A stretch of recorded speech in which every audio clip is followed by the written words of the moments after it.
പ്രിയപ്പെട്ട വിദ്യാർത്ഥി സുഹൃത്തുക്കളെ, ഒട്ടേറെ വിദ്യാർത്ഥികൾ കഴിഞ്ഞ കുറച്ച് ദിവസങ്ങളിലായിട്ട് ചോദിക്കുന്ന ഒരു ചോദ്യമാണ് പി ജിയുടെ അഡ്മിഷൻ തുടങ്ങിയോ എന്നുള്ളത്. അവർക്ക് കാലിക്കറ്റിലെ പി ജിയുടെ തുടങ്ങിയിട്ടുണ്ടോ, കണ്ണൂരത്തേത് തുടങ്ങിയിട്ടുണ്ടോ, എം ജി തുടങ്ങിയിട്ടുണ്ടോ, കേരള തുടങ്ങിയിട്ടുണ്ടോ എന്നുള്ള ഒരു ചോദ്യം ചോദിച്ചു. അതിൻ്റെ കൂടെ തന്നെ ബി എഡ് അഡ്മിഷൻ തുടങ്ങിയിട്ടുണ്ടോ?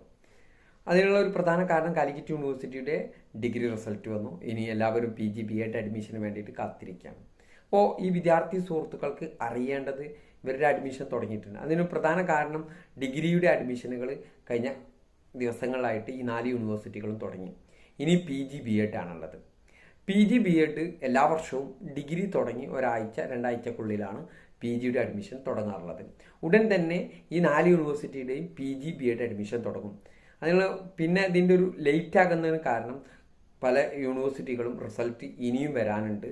അതുപോലെ തന്നെ റിസൾട്ട് വന്നിട്ട് അതിൻ്റെ ഗ്രേഡ് കാർഡ് ലഭിക്കേണ്ടതുണ്ട്. അതിനെ അപ്ലൈ ചെയ്യുമ്പോൾ കറക്റ്റ് CGPA ഒക്കെ അറിയേണ്ടതുണ്ട്. ഇതൊക്കെ ലഭ്യമാകുന്ന മുറക്കായിരിക്കും അപേക്ഷ ക്ഷണിക്കുക. അപ്പോൾ അടുത്ത ദിവസങ്ങളിൽ തന്നെ അതിൻ്റെ നോട്ടിഫിക്കേഷനും മറ്റു കാര്യങ്ങളൊക്കെ വന്നു കഴിഞ്ഞാൽ ഞാൻ നിങ്ങളുമായി പങ്കുവെക്കും. ഞാൻ കാണുന്നത് മെയ് ലാസ്റ്റ് ഓർ ജൂൺ ഫസ്റ്റിലായിട്ടായിരിക്കും പി ജി ബി എഡ് അഡ്മിഷനുള്ള അപേക്ഷ ക്ഷണിക്കുക. ക്ഷണിച്ചു കഴിഞ്ഞാൽ ഞാൻ നിങ്ങളുമായി പങ്കുവെക്കുന്നതായിരിക്കും. Okay, thank you.